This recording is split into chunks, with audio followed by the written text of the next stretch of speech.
Greetings. I am a hunter. Not the hunter, not some hunter, just an ordinary hunter. I am a character from the video game Destiny. Today I'm going to explain to you some of the problems that face our beloved video games through redundancy, loss of talent, and are an existential threat to characters like me and... Hey. Psst. Hey, Hunter. Hunter. Hey, Hunter! Ah! Damn it, Gauss. Couldn't have been any louder, could you? No, of course not. Where's the fun in that? Anyway, you wouldn't mind if you let us in on the discussion. Yeah, sure. Plenty of room for... Wait. Us? Aye, us. You, me, and the Space Marine over there. What Space Marine? Me, brother. Where the f*** did you come from? I've been here the whole time, brother. Primarily, I have also come to shed light on the current predicament, and I've come to offer support where it's required. Does he always break into stoic speeches? Occasionally. You get used to it after a while. Brothers, I believe it is time to get to the core of our conundrum, this blight that casts a shadow on us and the rest of our video gaming cohorts. Agreed. Let's get to the topics already. Hunter, if you please. Okay, here we go. There are really three threats to the video game industry. Firstly, the prevalence of artificial intelligence, or AI as it's called. Next, we have corporate management, internal affairs, layoffs, that sort of crap. And finally, greed. What? What type of greed are we dealing with? We are talking avarice-level greed. The type of greed where people are exploited for someone else's personal gain. The type that leads to further harm, manipulation, and a complete disregard for the well-being of those around you. You sure you're not talking about lawyers? No, the type of gaming company that uses something called microtransactions, forced monetization, and the degradation of game quality and/or content. Well, I think I speak for all of us when we say that this is not going to be entirely easy to manage. So, Gauss, you can handle AI, I will deal with corporate management, and greed is all yours, Space Marine. Right.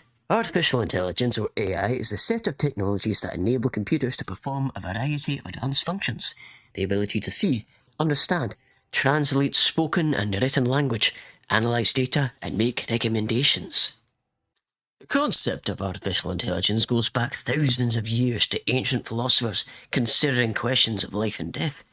In these ancient times, inventors made things called automatons, which were mechanical and moved independently of human intervention.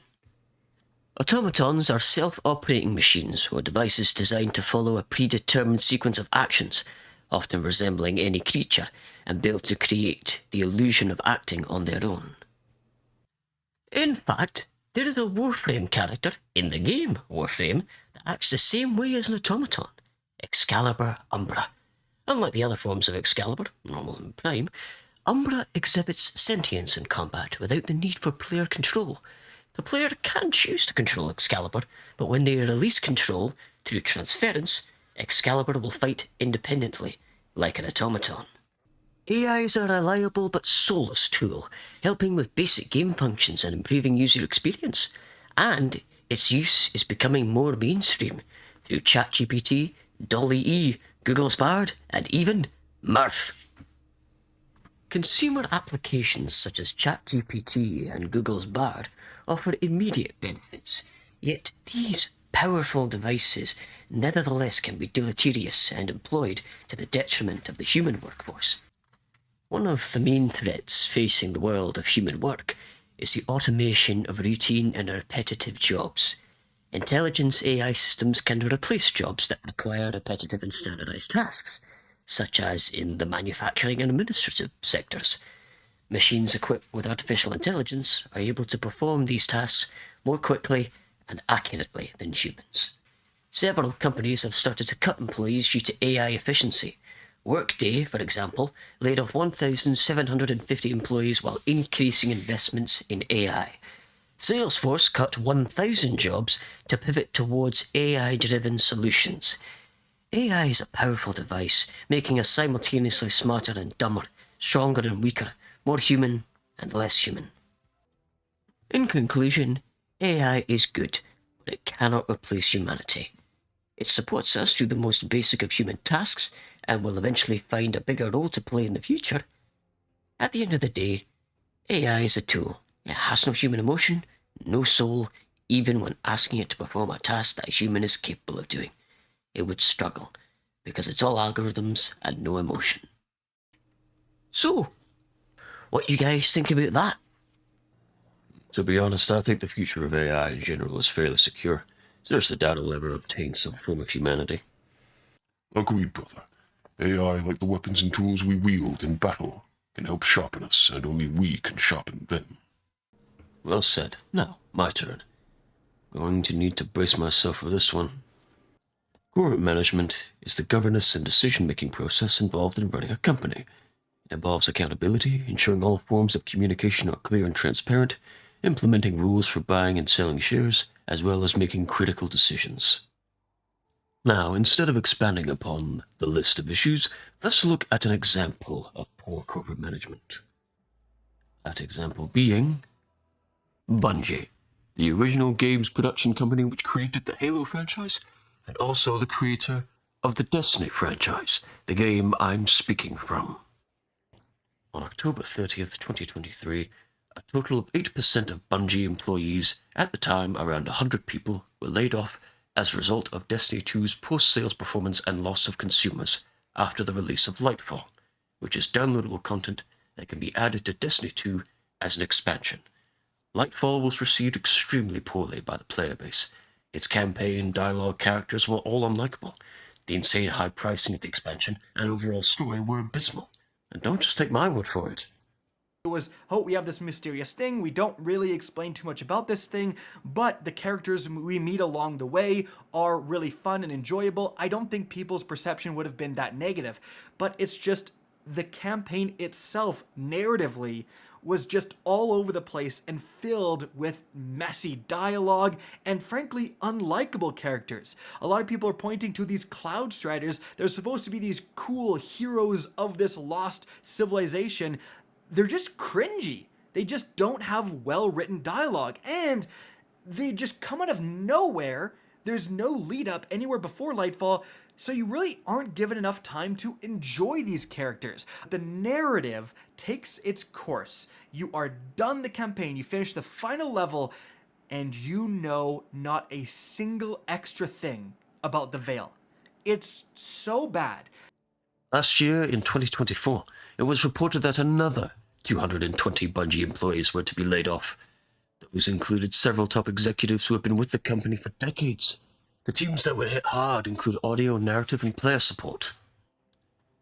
According to Pete Parsons, CEO at Bungie, this buffoon, due to rising costs of development and industry shifts, as well as enduring economic conditions, it has become clear that we need to make substantial changes to our cost structure and focus development efforts entirely on Destiny and Marathon.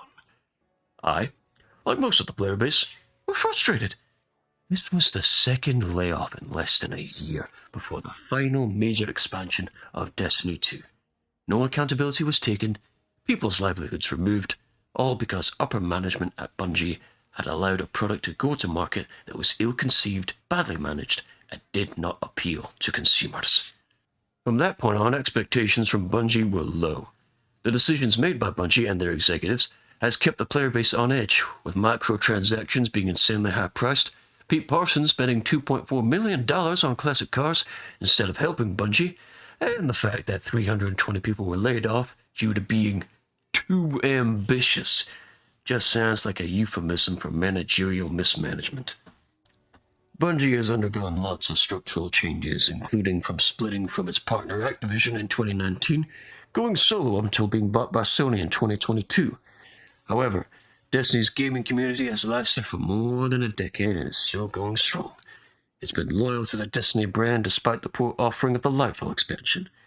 Many of them are very disheartened about the number of redundancies and are very supportive to those who have lost their jobs. The future of Destiny is up to Bungie, and by association, Sony.